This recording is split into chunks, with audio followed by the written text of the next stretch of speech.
아멘. 은혜로운 찬양 감사드립니다.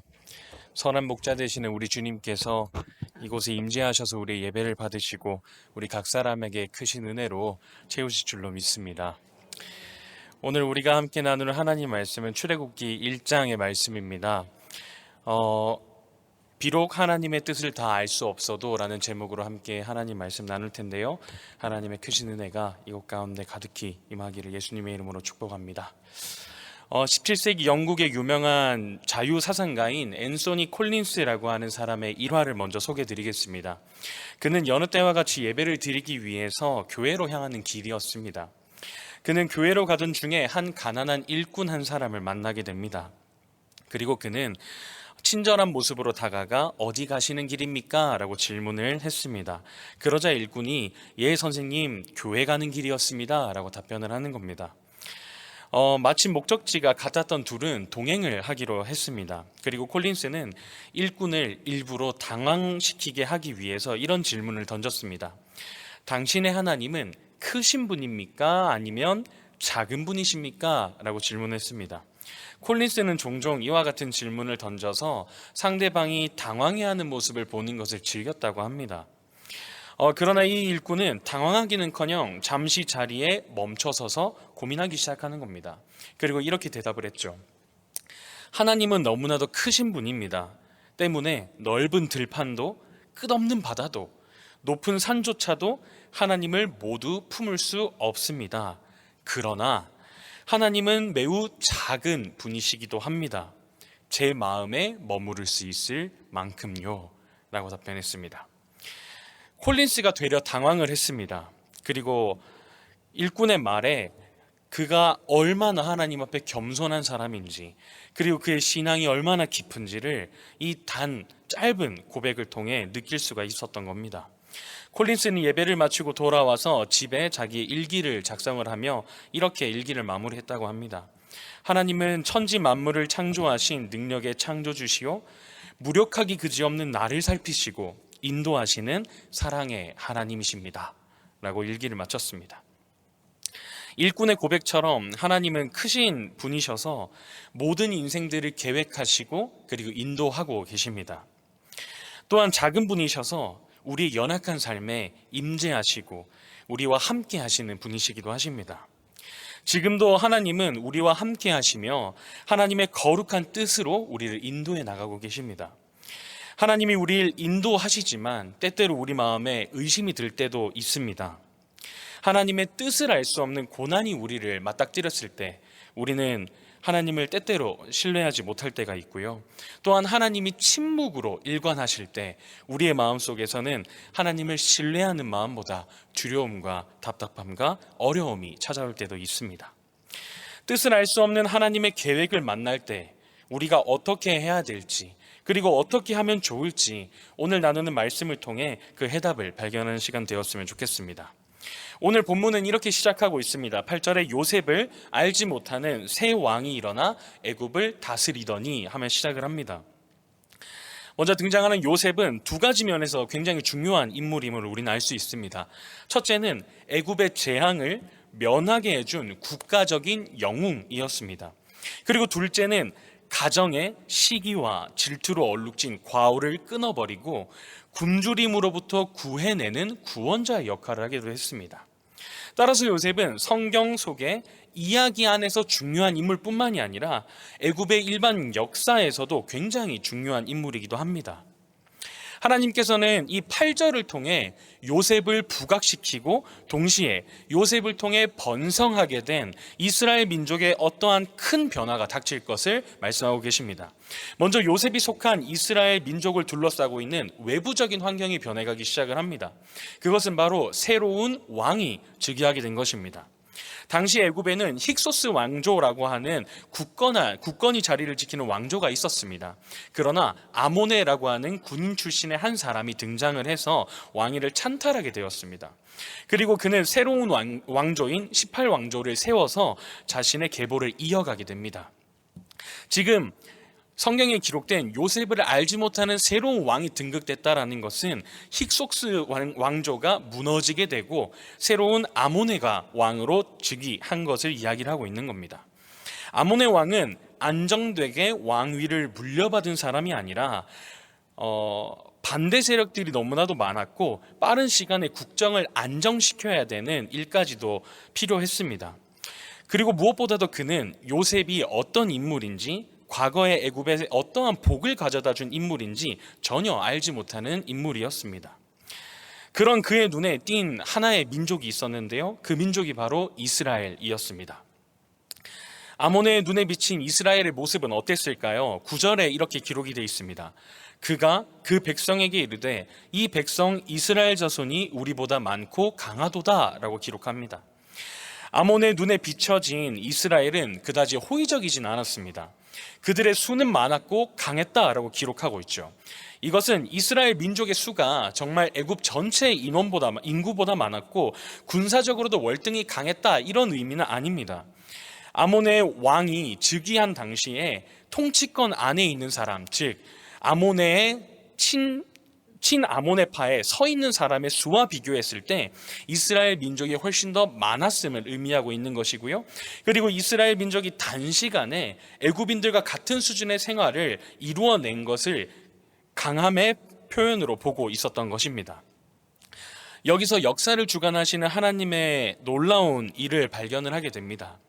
아몬의 왕의 시선에서 이스라엘은 위협일지도 모르겠습니다. 하지만 이스라엘의 입장에선 하나님의 은혜가 그들과 함께했다는 증거이기도 합니다. 하나님께서는 이스라엘의 조상 야곱에게 두 차례 이렇게 약속을 하셨습니다. 먼저 형인 에서를 떠나서 베델로 올라가기를 두려워하고 있는 야곱에게 하나님은 이렇게 말씀하셨습니다. 창세기 35장 11절입니다. 하나님이 그에게 이르되 나는 전능한 하나님이라 생육하며 번성하라. 한 백성과 백성들의 총회가 내게서 나오고 왕들이 내 허리에서 나오리라 하고 말씀하십니다. 그리고 애굽으로 내려가기를 두려워하고 있는 요셉에게 다시 한번 찾아오셔서, 노년에 있는 요셉에게 찾아오셔서 이렇게 말씀하십니다. 우리 함께 창세기 46장 3절의 말씀을 함께 읽도록 하겠습니다. 하나님이 이르시되 내 아버지의 하나님이니 애굽으로 내려가기를 두려워하지 말라. 내가 거기서 너로 큰 민족을 이루게 하리라. 하나님께서는 요셉에게 두 차례에 걸쳐서 강한 어조로 약속을 반복하고 계십니다. 그 약속의 골자가 무엇일까요? 자손을 번창하게 하겠다라는 약속이셨습니다. 하나님은 신실하게 자신의 약속을 이루어 주셨습니다. 하나님의 계획은, 뜻을 알 수 없던 야곱은, 하나님의 계획을 다 알 수 없었던 야곱은요, 앞으로 닥칠 일들에 대해 그저 두려워하기만 했고 염려하기만 했습니다. 하지만 하나님은 이미 야곱을 통해서 큰 민족을 이루실 것이라 결정하셨고 야곱을 인도해 가고 계셨습니다. 이스라엘은 애굽의 황제가 두려워할 만큼 큰 은혜를 입게 되었습니다. 애굽에 처음 정착한 인원이 야곱 가정 75명에 불과했습니다. 하지만 430년의 시간을 지나자 약 200만 가량의 인구로 폭발적으로 늘어나게 됩니다. 이 과정에서 애굽의 위협이나 그리고 제약이 없었던 것 또한 하나님의 보호하심 가운데 이스라엘이 있었다는 증거이기도 합니다. 하나님은 약속을 반드시 지키시는 분이십니다. 하나님은 자신의 약속을 이루실 때 사람과 상황을 모두 다스리며 자신의 능력을 보여주고 계십니다. 요셉을 통해 이스라엘이 애굽의 개입을 받지 않도록 상황을 만드셨습니다. 그 덕에 이스라엘 백성들은 비교적 자유로운 삶을 누리며 번영을 누리게 되었던 것이죠. 마찬가지로 하나님은 우리의 삶을 인도해 나가고 계십니다. 그러나 우리의 삶만을 주관하시지는 않습니다. 우리가 만나는 사람, 우리의 가정, 사는 지역, 그리고 사회, 문화, 국내외적인 이 모든 상황들을 하나님께서는 지금도 다스리고 계십니다. 그리고 우리가 하나님의 뜻과 계획 안에 은혜를 누리며 살도록 보호하고 계십니다. 하지만 이런 우리의 삶에도 분명히 위기는 찾아오기 마련이죠. 마찬가지로 이스라엘 백성들에게도 크나큰 위기가 닥쳤습니다. 우리 함께 1장 10절 출애굽기 1장 10절 말씀을 함께 읽도록 하겠습니다. 자, 우리가 그들에게 대하여 지혜롭게 하자. 두렵건대 그들이 더 많게 되면 전쟁이 일어날 때에 우리 대적과 합하여 우리와 싸우고 이 땅에서 나갈까 하노라 하고, 이스라엘에 닥친 위기의 시작은 염려였습니다. 아몬의 왕은 이스라엘을 위협적인 대상, 향후에 애굽의 위기를 초래해야 할 대상으로 판단했습니다. 이런 판단은 아몬의 왕의 염려 때문이었죠. 왕위를 빼앗은 입장에서 되도록 많은 위협들을 빠른 시간 내에 제거해야만 하는 사명을 아몬에는 가지고 있었습니다. 하지만 이스라엘 민족을 바라봤을 때 이 이스라엘 민족이 혹시나 자신의 반대파와 손을 잡고 그리고 전쟁을 일으킬까 되려 두려워하기 시작했던 것이죠. 그 결과 아몬의 왕은 11절과 같은 결정을 내리게 됩니다. 11절입니다. 감독들을 그들 위에 세우고 그들에게 무거운 짐을 지워 괴롭게 하여 그들에게 바로를 위하여 고국성 비돔과 라암셋을 건축하게 하니라. 왕은 두 가지 목표를 가지고 있었습니다. 첫째는 고센 땅에서 애굽의 법적인 그리고 행정적 통제 밖에 자유롭게 살던 이스라엘 백성들을 애굽에 예속시키는 일이었습니다. 그 방법은 애굽의 감독을 이스라엘 민족들을 위에 세우는 것이었죠. 이것이 이스라엘에 굉장히 치명적인 문제를 일으키게 됩니다. 그 이유가 무엇이냐면 이스라엘 민족은 하나님의 통치를 받는 신정 정치의 민족이었습니다. 하지만 하나님의 말씀이 또한 이들에게는 법이었고 삶의 기준이었고 나아갈 방향이었습니다.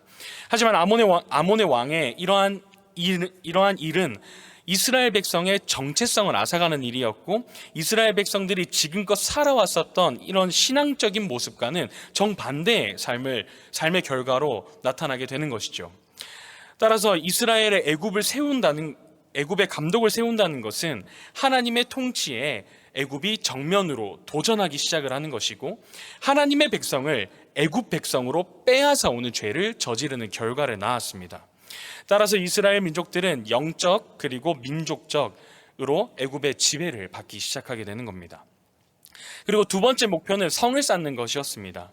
이 일을 이스라엘 민족이 담당하게 함으로써 강제 노역을 시키게 된 것이죠. 아몬의 왕은 자신이 이 성을 건축한 이유가 바로 권력을 강화시키기 위해 그리고 자신의 힘을 과시하기 위함이었습니다. 결국 그는 이스라엘을 예속시키는 것 그리고 권력과 지지 기반을 향상하기 위해 성을 쌓고 그 인력을 이스라엘로 충당하는 이런 목적들을 이루어낸 것입니다. 아몬의 왕의 입장에서는 가장 현명한 판단과 결정을 했다라고 이야기할 수 있지만 이스라엘의 입장에서는 하루아침에 자유를 잃고 억압과 박해 속에 살게 되는 결과를 초래했습니다. 무엇보다 안타까운 것은 하나님의 통치에서 이스라엘이 벗어나게 됐다라는 것이죠. 이런 안타까운 상황에서도 한 줄기의 빛은 있었습니다. 그것이 12절 말씀입니다. 그러나 학대를 받을수록 더욱 번성하여 퍼져나가니 애굽 사람이 이스라엘 자손으로 말미암아 근심하여라고 성경은 기록하죠. 이런 고역에 시달리는 중에도 이스라엘은 태축복을 받습니다. 비록 이스라엘이 애굽의 통치 아래 있는 것처럼은 보이지만 실상은 하나님의 축복과 약속이 여전히 이스라엘 가운데 소망으로 있다라는 것을 우리에게 알려주는 것이죠. 상황이 어렵지만 우리에게 여전히 하나님의 은혜가 있음을 깨달을 수 있습니다. 그것은 하나님께서 우리에게 여전히 예배의 자리를 허락하고 기도의 마음을 주시는 것으로 알 수 있습니다. 하나님께서는 우리에게 예배를 허락하시고 기도와 찬양을 허락하셔서 여전히 하나님이 우리의 예배를 받으시고 우리의 기도를 들으시고 우리의 찬양을 기쁘게 받으시는 모습을 통해 여전히 우리를 사랑하고 계시다는 사실을 알려주고 계십니다. 하나님께서는 우리에게 다가오셔서 하나님의 뜻과 하나님의 계획을 친절히 살펴주십니다. 하지만 우리의 부족한 믿음이, 우리의 연약한 마음이 때때로 하나님의 같은 시선에서 이탈하게 할 때가 너무나도 많습니다. 그럴 때 하나님께서는 우리의 삶에 고난을 주시기도 하고 시험을 허락하시기도 합니다. 하지만 이 모든 이유는 우리를 낙심하게 하기 위함이 아니라 오히려 하나님의 사랑을 끊임없이 갈구하고 하나님의 도움을 요청하도록 하는 믿음의 자리로 나아가게 하는 하나님의 거룩한 방법이시기도 합니다. 그렇다면 다시 한번 성경으로 돌아가서 이 이야기가 반전을 통해 이스라엘이 노동에서 해방되는 결과를 맞이할 수 있을까요? 하나님께서는 한 줄기 빛을 보여주셨는데 여전히 성경은 안타까운 모습을 기록하고 있습니다. 13절에서 14절 이렇게 기록하고 있습니다. 이스라엘 자손에게 일을 어미시켜 어려운 노동으로 그들의 생활을 괴롭게 하니 곧 흙 이기기와 벽돌 굽기와 농사의 여러 가지 일이라 그 시키는 일이 모두 엄하였더라 라고 기록합니다. 하나님의 축복이 오히려 이스라엘의 더 큰 노역으로 다가오게 되었습니다. 이스라엘은 이전보다 훨씬 심한 대우를 받게 됩니다. 성을 쌓는 일은 강제 노역으로 동원된 일이지만 흙 이기기와 벽돌 굽기 그리고 농사 일 이런 것들은 당시에 애굽 노예 계층들이 했었던 일이었습니다. 즉 이스라엘 민족은 애굽의 통치를 받는 이것에서 그치지 않고 더 나아가 통제 아래에 있는 노예가 되었다는 것을 우리에게 알려주고 있는 겁니다. 이런 상황에 처한 이스라엘 민족의 마음이 어땠을지 감히 짐작이 가지 않습니다.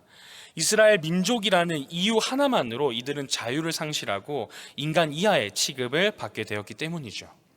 내리째는 떼약볕 아래에서 진흙을 이기고 벽돌을 만듭니다. 또 어떤 이들은 농사일에 착출이 되어갑니다. 노예와 같은 삶이 언제 끝날지 그 끝이 기미가 보이지 않습니다. 왜냐하면 이들의 박해의 문제는 상황의 문제도 아니고 여건의 문제도 아닌 바로 태생적인 문제였기 때문입니다. 하나님께서 자신의 백성을 버리신 것일까요? 아브라함과 이삭과 야곱을 통해 약속하신 모든 나라의 복이 될 것이라 하신 이 약속을 하나님이 잊으신 걸까요? 하나님께서는 왜 지금 이스라엘 백성들을 애굽의 손에 넘기고 계신 것일까요? 그 이유는 에스겔서 20장 7절에서 8절에 기록이 되어 있습니다. 우리 함께 화면을 보시면서 에스겔서 20장 7절 8절 함께 읽도록 하겠습니다. 또 그들에게 이르기를 너희는 눈을 끄는 바 가증한 것을 각기 버리고 애굽의 우상들로 말미암아 스스로 더럽히지 말라. 나는 여호와 너희 하나님이라 하였으나 그들이 내게 반역하여 내 말을 즐겨 듣지 아니하고 그들의 눈을 끄는 바 가증한 것을 각기 버리지 아니하며 애굽의 우상들을 떠나지 아니하므로 내가 말하기를 내가 애굽 땅에서 그들에게 나의 분노를 쏟으며 그들에게 진노를 이루리라 하였노라. 아멘. 이스라엘의 거듭된 고난의 이유는 바로 이스라엘 백성들이 하나님을 떠났기 때문입니다. 430년이라는 시간은 한 사람이 결코 경험할 수 없는 긴 시간입니다. 이렇게 긴 시간은 여러 가지의 변화를 가져왔겠죠. 애굽의 기후에 맞는 주거 방식을 따랐을 것입니다. 옷과 그리고 사용하는 물건들, 이 모든 생활 모습 또한 이스라엘 백성들에게서는 많은 부분 달라졌을 겁니다. 뿐만 아니라 식생활, 직업, 언어, 문화, 그리고 사고방식, 이러한 이스라엘의 모든 것이 바뀌었다 해도 과언이 아닐 만큼 이스라엘을 둘러싸고 있는 모든 것이 바뀌었을 겁니다. 하지만 하나님은 이스라엘 백성들이 애굽의 문화를 받아들이고 생활 양식이 변한 것을 문제 삼지는 않으십니다. 하나님께서 이스라엘에 진노하신 이유는 명확하셨습니다. 바로 그들이 하나님의 말씀을 듣지 않는 것이었고 우상을 섬겼다라는 것이었습니다. 하나님께서는 우리에게 어떤 직업을 가지는지, 어떤 집에 살며 어느 정도의 생활 수준으로, 그리고 교육 수준으로, 문화 수준으로 사는지 판단하지 않으십니다. 오히려 이것들을 축복으로 잘 누리기를 기뻐하고 계시죠. 하지만 하나님께서 결단코 넘겨짚지 않으시는 것이 있는데 그것이 바로 하나님의 말씀을 따르는 삶을 살고 있는가 하는 것이며 우리의 마음 가운데 하나님이 아닌 다른 우상을 삼고 있는 것은 아닌가 하는 것입니다. 하나님의 말씀을 듣지 않는 것은 삶의 기준을 버린 것과 마찬가지입니다. 이스라엘 백성들은 분명 야곱과 12 아들들을 통해서 하나님의 말씀을 듣고 따르는 것이 얼마나 중요한 일인지를 배웠을 것입니다. 하지만 화려해 보이는 애굽의 삶이, 그들의 문화와 그들의 모습이 이스라엘 민족의 눈과 마음을 사로잡아 버렸습니다. 이스라엘 백성은 애굽의 사회, 문화, 삶의 모습, 심지어는 국가를 지탱하고 있는 애굽의 종교까지도 받아들이고 말았습니다. 결국 하나님의 백성은 자신들의 가치와 정체성을 잃어버리게 되었고 끝끝내 하나님마저 잃어버리게 되었습니다. 그렇다면 이쯤에서 질문해 봐야 될 것 같습니다. 이스라엘 백성들이 당하고 있는 고난, 이 고난은 명확한 이유가 있습니까? 하는 질문이죠. 우리 모두는 그렇다라고 대답을 할 것입니다. 그 이유는 하나님의 말씀을 떠났고 우상을 섬겼다는 것이 자명하기 때문입니다. 하나님을 떠났는데 하나님께서 당연히 고난을 주셔서 이스라엘 백성들을 깨닫게 하시는 게 마땅하지 않나라고 우리는 생각할 수 있겠습니다. 그렇다면 이런 질문은 어떨까요? 우리가 만나는 고난은 명확한 이유가 있습니까? 분명 우리는 이스라엘의 문제는 쉽게 대답할 수 있었는데 우리의 문제가 되면 쉽사리 대답할 수 없게 됩니다. 이스라엘의 고난은 하나님이 성경을 통해서 말씀해 주셨기 때문에 그 이유가 명확해서 알 수 있다라고는 대답할 수 있습니다. 하지만 이 문제가 우리의 문제가 될 경우, 그리고 이 고난 속에 있는 우리의 모습을 돌아볼 경우 우리가 어떠한 문제가 있는지, 그리고 하나님이 우리에게 어떠한 뜻을 가지고 계시는지 분별하고 판단하기가 참으로 어렵습니다. 그렇다면 하나님께서는 왜 이스라엘의 고난당하는 것과 고난의 이유를 이토록 상세히 기록해 놓고 있을까요? 그 이유는 고난을 만나게 될 우리를 위해서이셨습니다. 하나님께서 허락하시는 고난은 우리의 영적 상태를 면밀히 진단하도록 하시는 뜻을 내포하고 있기 때문입니다. 우리 힘으로 해결하지 못하는 고난을 만날 때 그제서야 우리는 하나님을 의지하기 시작합니다. 그때 우리는 얼마나 하나님과 내가 멀어져 있었는지를 실감하게 됩니다. 하나님의 말씀을 삶으로 실천하기보다 자신의 마음을 앞세우며 살아온 모습을 깨닫게 됩니다. 더욱이 우리 마음이 하나님이 아닌 내가 만든 우상, 나를 위한 우상, 이것을 따라 살아왔었다는 것을 우리는 그제서야 깨닫게 됩니다. 하나님은 고난을 통해 우리의 죄악된 모습을 마주하게 하십니다. 그리고 우리를 하나님의 자녀다운 모습으로 회복시켜 나가기 시작합니다. 하나님께서 이스라엘에 주신 고난의 이유가 바로 회복 때문이었기 때문이죠. 하나님께서 이스라엘에게 바라시는 회복의 모습은 어땠을까요? 그것은 바로 애굽이 주는 유혹과 달콤한 속삭임을 따르지 않고 하나님의 말씀에 귀 기울이며 마음의 우상을 버려 하나님만 따르는 삶을 사는 것이었습니다. 하나님께서 원하시는 회복은 너무나도 구체적이지만 너무나도 간단하기도 합니다. 우리의 마음을 진단해보고 지금까지 하나님 따라 살지 못하였던 삶을 돌이켜 하나님을 따라 사는 삶으로 이동하는 것이지요. 우리 마음속에 하나님이 아니라 우상이 자리 잡고 있었다면 내 마음의 우상을 끄집어내려서 그 자리에 하나님을 올리려는 마음의 결단을 하는 것이 하나님이 원하시는 것이었습니다. 이스라엘에 닥친 뜻모를 고난은 하나님 안에서만 해답을 얻을 수 있었습니다. 하나님의 뜻은 온전한 회복이셨습니다. 회복을 위해 고난을 하나님은 사용하셨습니다. 하나님을 떠나 살던 삶을 돌아보도록 하기 위함이셨죠. 하나님은 이스라엘을 회복시키셔서 하나님의 뜻을 함께 이루어갈 자들로 세워나가기 시작합니다. 그렇다면 이스라엘과 하나님이 이뤄갈 뜻은 무엇일까요? 창세기 46장 4절에 이렇게 기록되어 있습니다. 내가 너와 함께 애굽으로 내려가겠고 반드시 너를 인도하여 다시 올라갈 것이며 요셉이 그의 손으로 내 눈을 감기리라 하셨더라. 창세기 35장 12절에 이렇게 기록합니다. 내가 아브라함과 이삭에게 준 땅을 내게 주고 내가 내 후손에게도 그 땅을 주리라 하시고 에스겔서 20장 6절에 이렇게 기록하고 있습니다. 그날에 내가 내 손을 들어 그들에게 맹세하기를 애굽 땅에서 인도하여 내어 그들을 위하여 찾아두었던 땅 곧 젖과 꿀이 흐르는 땅이요 모든 땅 중에 아름다운 곳에 이르게 하리라 하고, 그 이유는 바로 하나님의 나라를 세우시는 것이었습니다. 하나님께서 자신의 나라를 기업으로 받게 될 이스라엘의 모습을 보니까 영적으로 타락해 있고 이들의 정체성이 불분명한 모습을 진단하셨습니다. 그래서 하나님을 떠나 있는 이스라엘 민족에게 자신의 기업을 줄 수가 없었습니다. 그렇기에 하나님께서는 이스라엘 백성들을 회복시키셔야만 했습니다. 회복시키시는 이를 위하여 고난을 허락하신 것이죠. 이스라엘 백성들은 자신이 처한 고난이 태생적인 문제이라 생각할 수 있었습니다. 그리고 갑작스럽게 웬 마른 하늘에 날벼락이냐라고 생각했을 수도 있습니다.